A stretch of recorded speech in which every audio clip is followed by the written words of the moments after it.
Olá, meus alunos, tudo bem? Você, meu aluno, você, minha aluna, você que é aluno Focus Concursos, sejam todos bem-vindos a mais uma aula de informática, aqui com o professor Érico Araújo, para te ajudar a gabaritar as questões dessa disciplina na sua prova.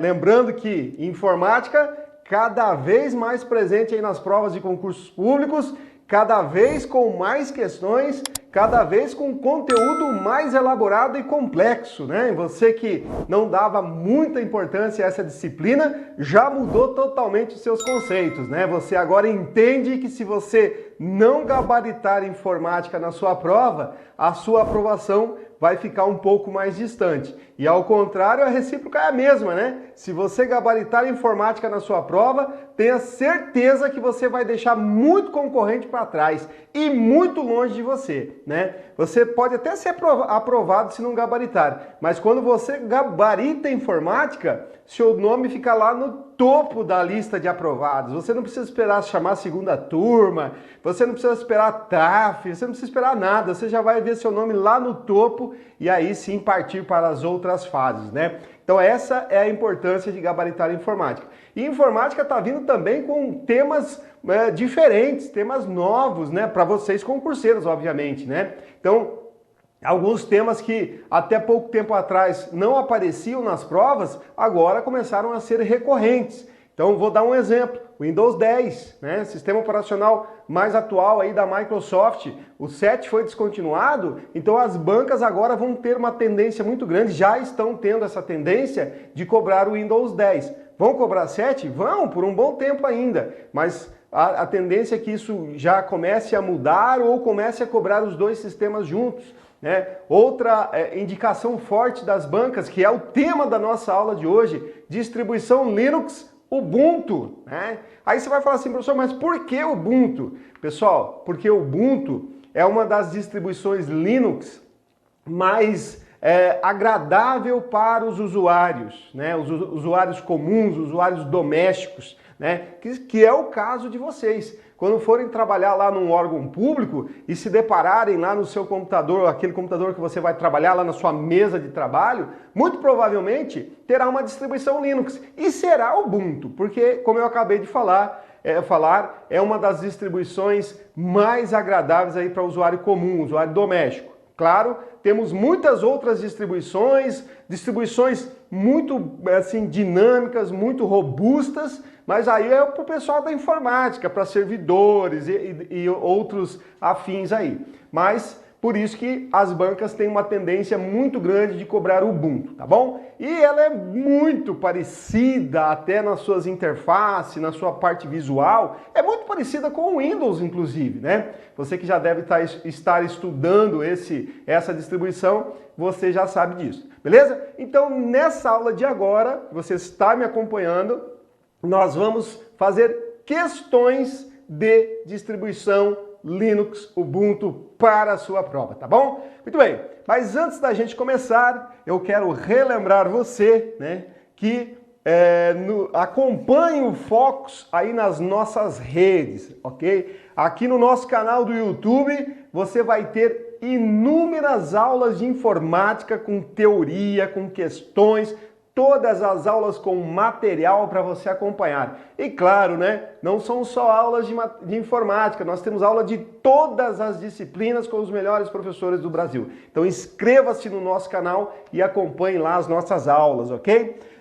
Também no Instagram e no Facebook, você pode nos acompanhar, pode nos seguir aí, para que você fique informado de tudo que acontece aí no mundo dos concursos em primeiríssima mão, Análise de edital, o que está acontecendo, provas que foram canceladas, concursos que estão prestes a abrir aí, Você vai ter essas informações aqui nas nossas redes sociais. Ainda também lá você encontra muitas dicas rápidas de todas as disciplinas. E óbvio, você ainda pode ouvir os nossos podcasts, beleza? Então vamos para a nossa primeira questão aqui.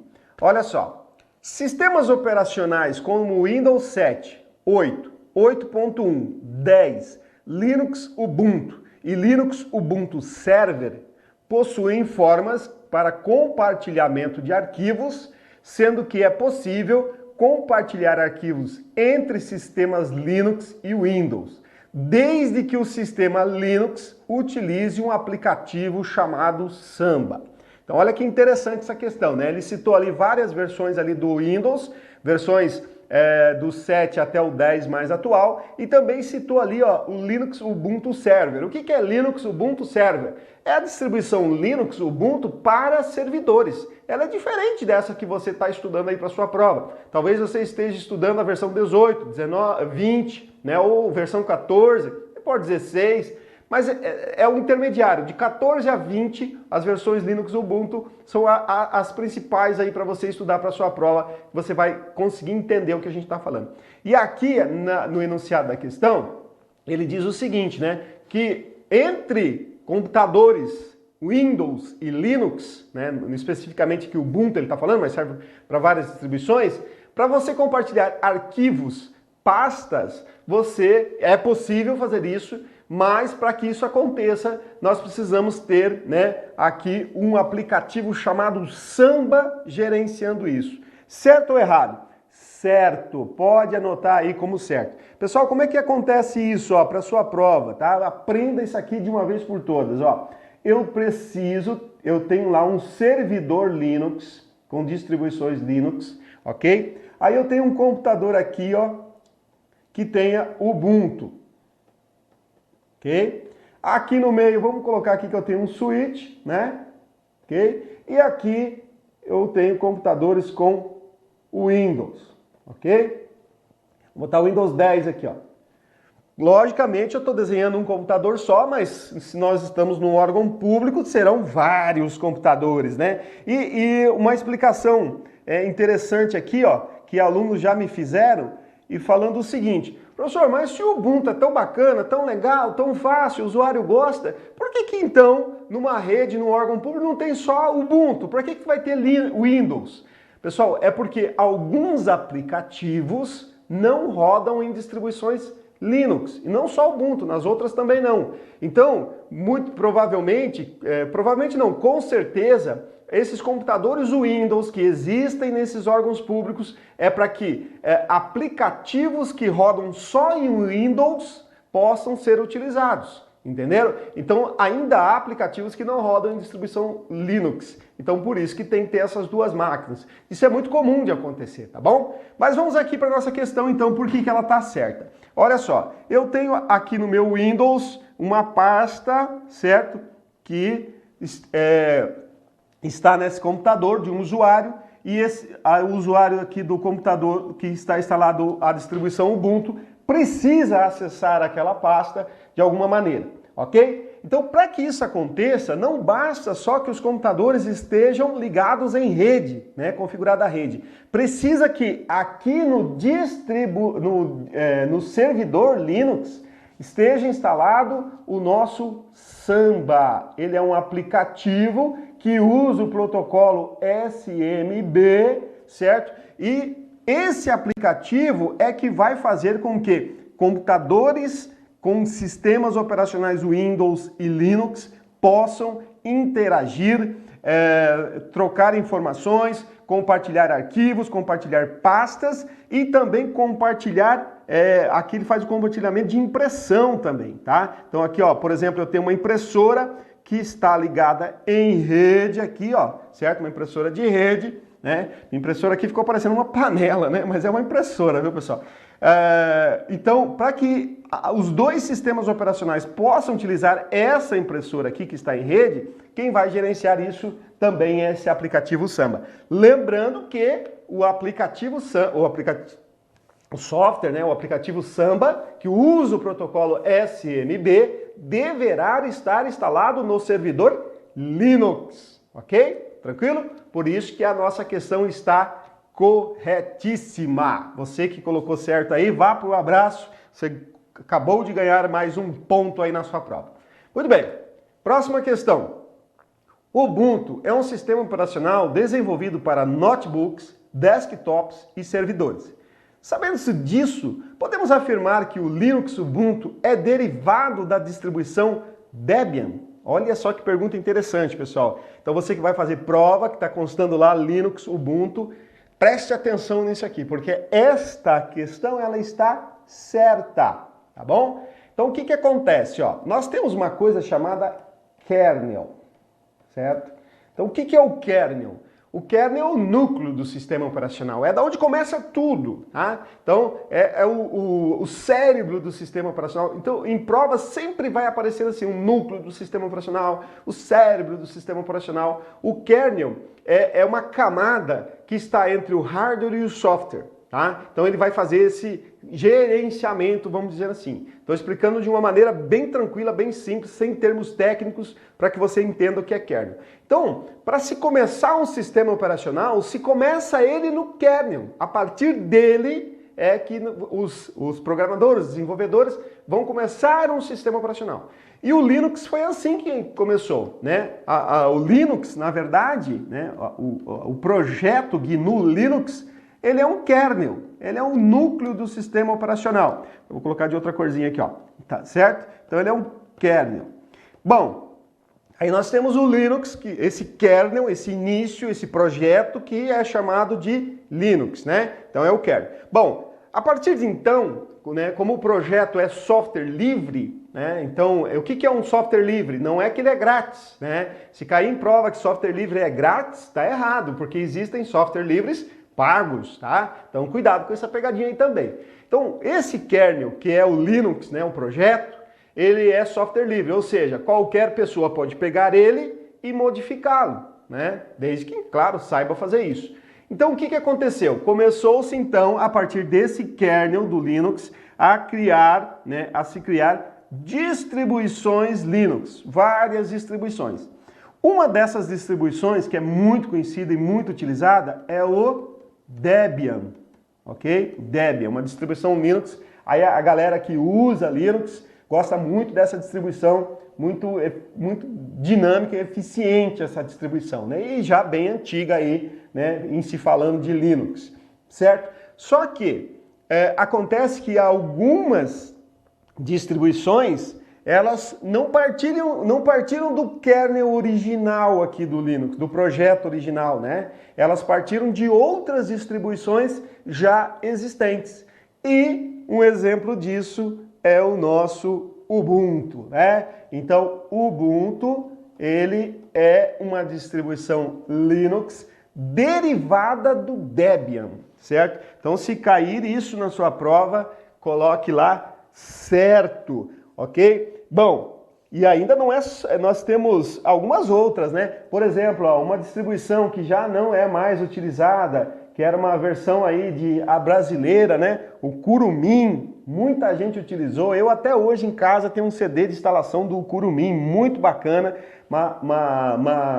uma distribuição que foi aí implementada por brasileiros. E além do Ubuntu, ainda a gente tem uma distribuição chamada Kubuntu, certo? Então, se cair lá na sua prova, você já sabe quais são as principais distribuições derivadas da distribuição Debian e como é que isso aconteceu, tá bom? Muito bem, vamos lá, vamos continuar.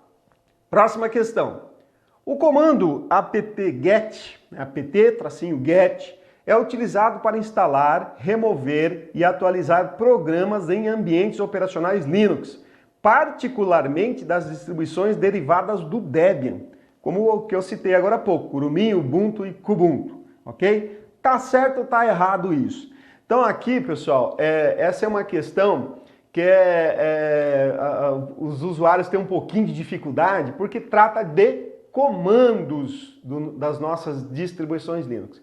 E comandos em prova é um pouco ruim, por quê? Existem muitos comandos, né, nas distribuições Linux. Então onde que eu vou dar esse comando? Lá no terminal, na telinha preta, né, das nossas distribuições Linux. Falamos aqui especificamente do Ubuntu, certo? Você estando lá, você pode dar comandos de texto, né? Você vai digitar lá esses comandos.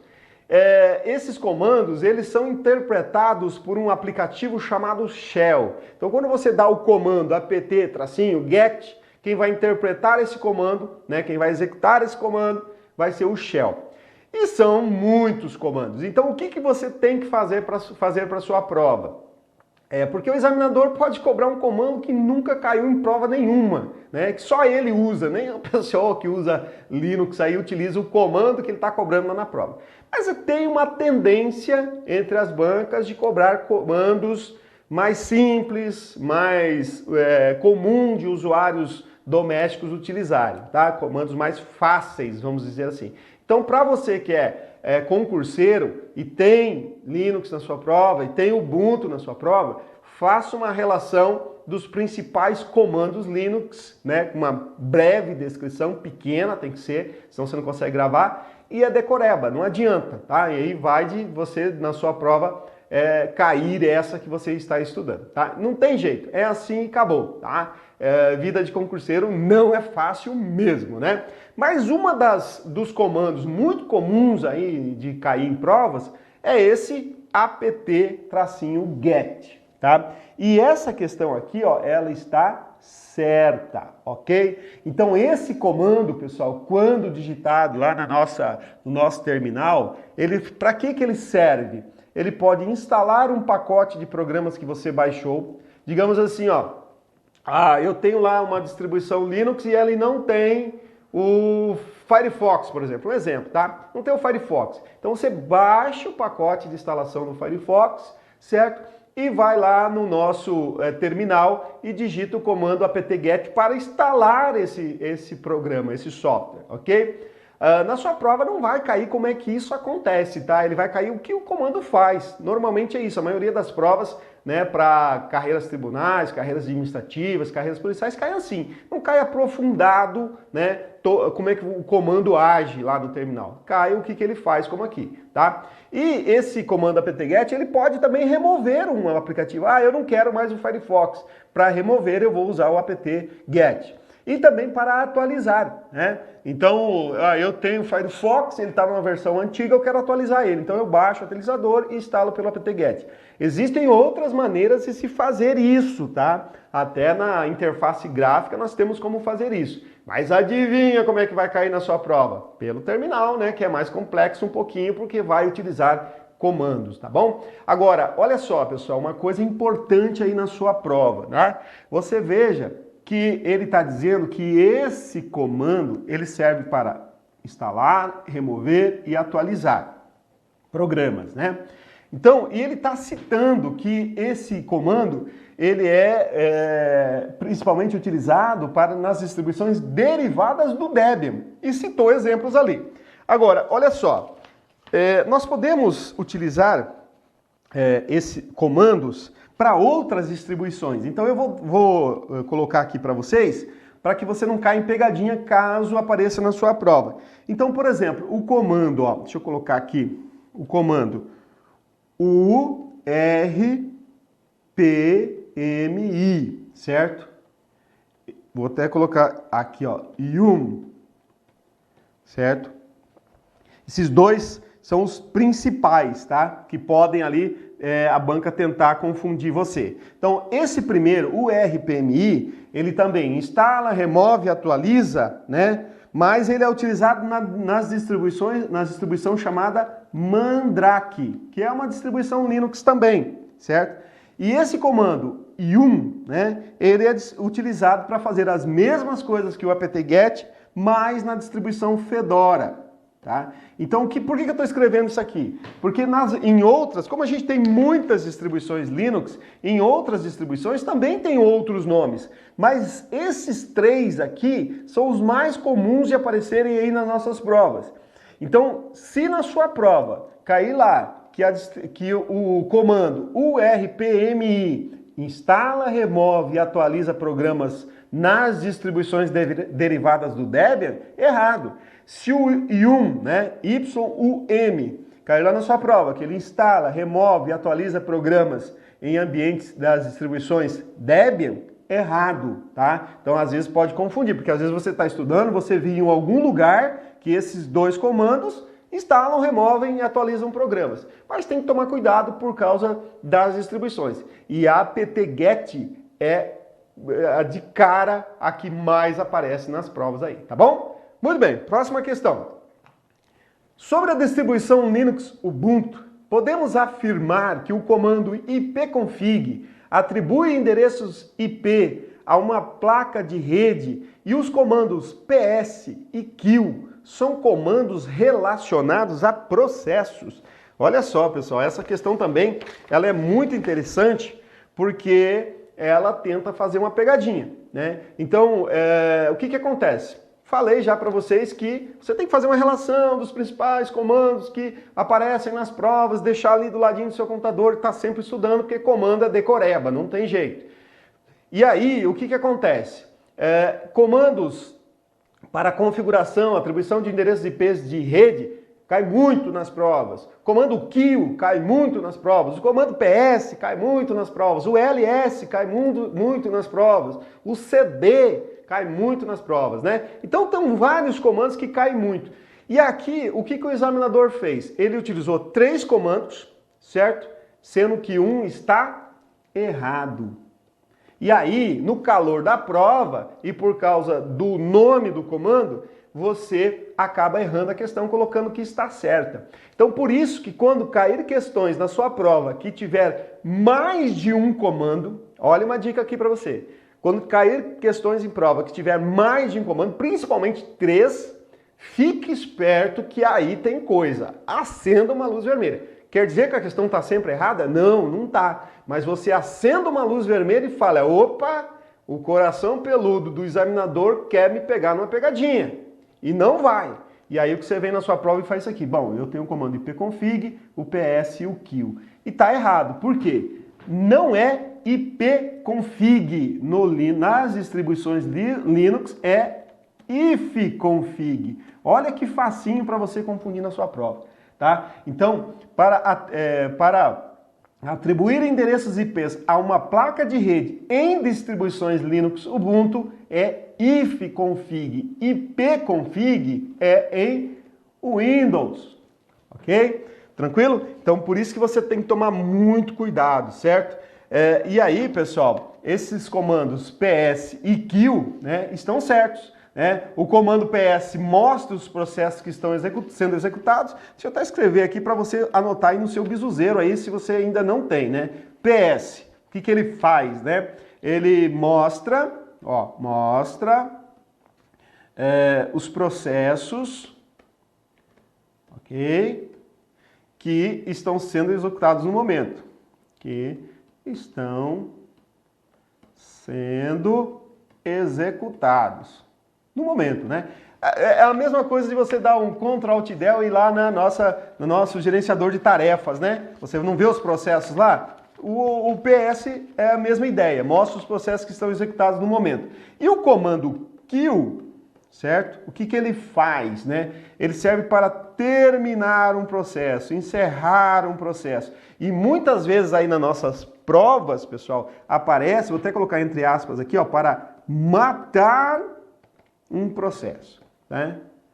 Processo.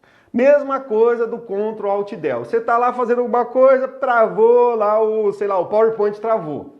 E aí não sai daquilo. Você quer encerrar o PowerPoint. O que você faz? Dá um Ctrl Alt Del, vai lá no gerenciador de tarefas, acha lá o aplicativo PowerPoint travado na sua máquina Windows e dá encerrar.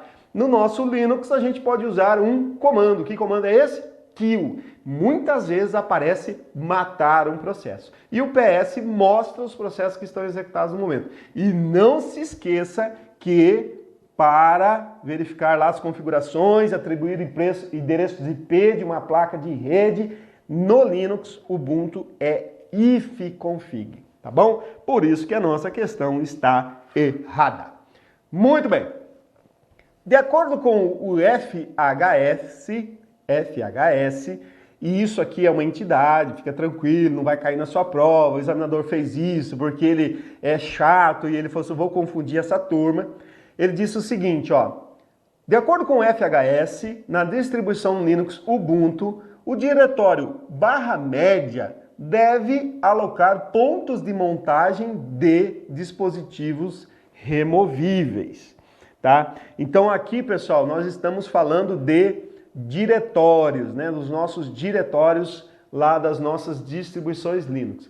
No caso de diretórios, não tem jeito também. Não são muitos diretórios, então dá para você fazer lá uma relaçãozinha sua, do seu jeito, escrevendo da sua maneira, né, os vários diretórios. Diretório barra home, barra média, barra MNT, barra USR, barra BIM, vários diretórios.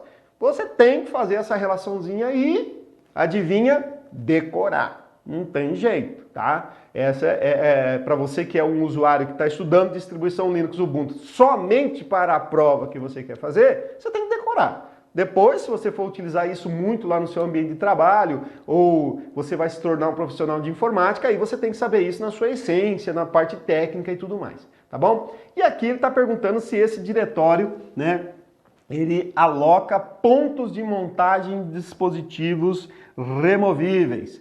Certo, né? Então aqui, ó, esse diretório, ele tem a mesma função do diretório barra MNT, a mesma ideia, certo? Então, no nosso Ubuntu, só para vocês entenderem, né, vou fazer uma comparação aqui com o Windows. Quando você coloca uma pendrive no seu computador com o Windows, essa pendrive ela tem que ser reconhecida, o sistema operacional tem que entender, ó, foi colocada uma pendrive lá e o usuário quer acessar ela.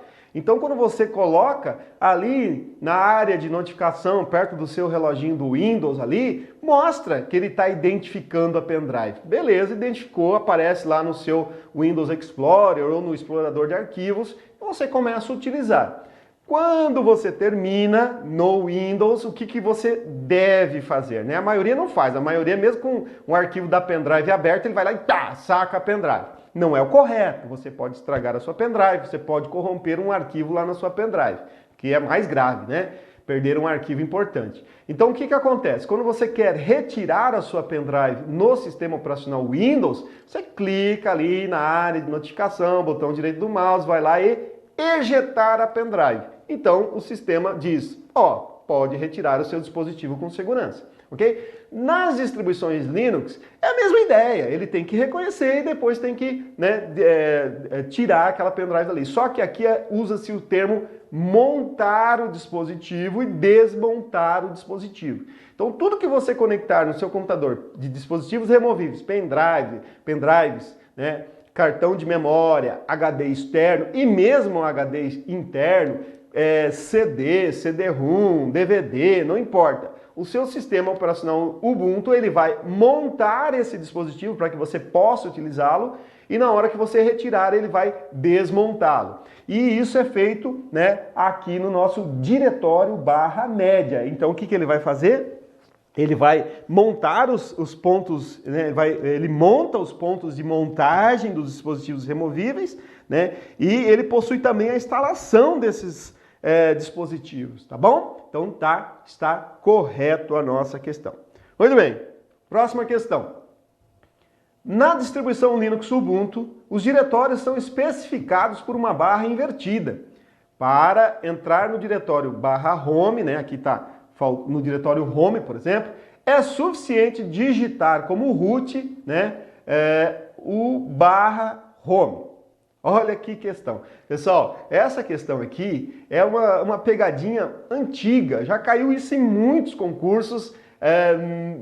Nos últimos concursos eu não tenho visto cair essa pegadinha, mas não é praga, hein? Poderá cair no seu, tá? E aí, se você não prestar atenção, né, você vai perder uma questão muito fácil, tá? Isso é comum, né, como eu falo sempre nas minhas aulas. Lá no dia da prova, você não tem só informática para se preocupar, tem todas as outras disciplinas que às vezes podem estar com conteúdo bem complexo.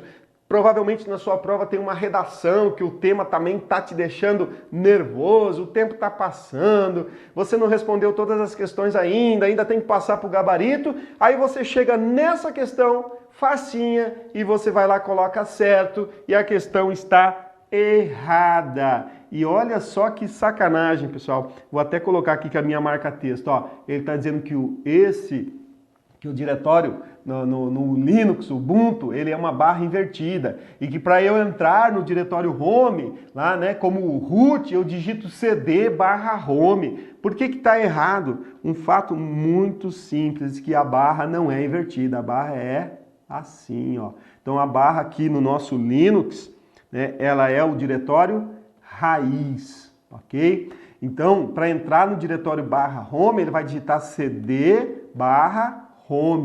Olha só que problemaço na sua prova, né, se você não prestar atenção. A barra invertida é no Windows, tá? Então, cuidado com isso aqui. Questão muito simples, muito tranquila, mas no momento de estresse lá da sua prova, você não lembra para que lado que é essa bendita barrinha, tá bom? Então não erre mais, né? Barra invertida, Windows, tá? E lembre-se também que no Windows, né, o diretório raiz não é barra, né? O diretório raiz é o C, é identificado por uma letra, ok? Muito bem, mais uma questão e a gente vai ver o seguinte, ó. No sistema operacional Linux, os arquivos possuem um conjunto de bits de permissão que controlam quem pode ler, gravar e executar o conteúdo do arquivo. Contudo, o proprietário do arquivo e o superusuário podem modificar esses bits de permissão por meio do comando chmod. Certo ou errado? Certíssimo, tá? Certíssimo. Você colocou certo aí, corra para o abraço. Uma questão teórica, cobrando o comando chmod, que normalmente nas provas caem, né, você aplicando o comando, aqui caiu teórica, né? Então esse comando, ele tem aquelas 3 letras, né, que o R é para ler, né? O W, gravar, alterar, certo? E o X, executar. Ok? Então esses são os 3 comandos. E aí você vai lembrar o seguinte, que esses comandos são por grupos, né? Primeiro eu vou colocar o superusuário ou proprietário do arquivo, ele vai colocar ali os comandos para o proprietário, certo? Depois ele vai colocar o comando para um grupo de usuários e depois o comando para todos os restantes, né? Então, por exemplo, vou dar um exemplo aqui, ó. O proprietário, se ele tiver R, W e X, o que ele pode fazer com o arquivo? Ler, escrever e alterar e executar. Aí digamos que o nosso o grupo de usuários, ele pode R-X. Então ele vai poder somente o quê? Ler e executar. Como ele tem um tracinho ali no lugar do W, ele não pode alterar. E vamos supor que o todos, né, o restante dos usuários, esse todos, quem que é o todos? Não é nem quem faz parte de um grupo e nem o proprietário. O que ele vai poder? Digamos que ele pode R, tracinho, tracinho. Então ele pode ler somente, ele não pode nem alterar e nem executar os arquivos, ok? E ainda, né, você tem que lembrar que o R vale 4, né, o W vale 2, e o X vale 1, né? Então, ó, se eu fosse colocar numeração naquele mesmo exemplo de cima ali das 3 letrinhas, o conjunto de letras. Então, ó, se o R vale 4, o W vale 2 e o X vale 1, no total aqui eu tenho 7. Então, o nosso usuário proprietário, ele vai ter um total de 7 aqui, ok? Aí, veja que o grupo, ele só pode o R e o X. O R vale 4, o X vale 1. Então, quanto que dá? 5. E aí, o restante, o todos, ele só pode o R. Quanto é que o R vale? 4. Então, se eu fosse, e isso provavelmente vai aparecer na sua prova, se eu posso colocar os comandos ali na prova como o conjunto de 3 letras, com a identificação que eu já falei, mas na prova pode aparecer o 754. Esse 754 equivale às letras somando os valores dela, né, desse grupo que eu coloquei aqui, tá bom? Entenderam? Então, por isso que a nossa questão está correta, porque quem faz tudo isso é o comando chmod. Beleza, pessoal? Espero que vocês tenham entendido essas questões de Linux Ubuntu, né, Ubuntu, que está aí no seu edital, que você precisa aprender essa distribuição e você com certeza está aprendendo e vai gabaritar as questões aí da sua prova, beleza? Muitas provas aí no Brasil, né, cobrando no seu edital a distribuição Linux Ubuntu, beleza? Então, um grande abraço a todos, uma boa prova para você, fiquem com Deus e até o nosso próximo encontro.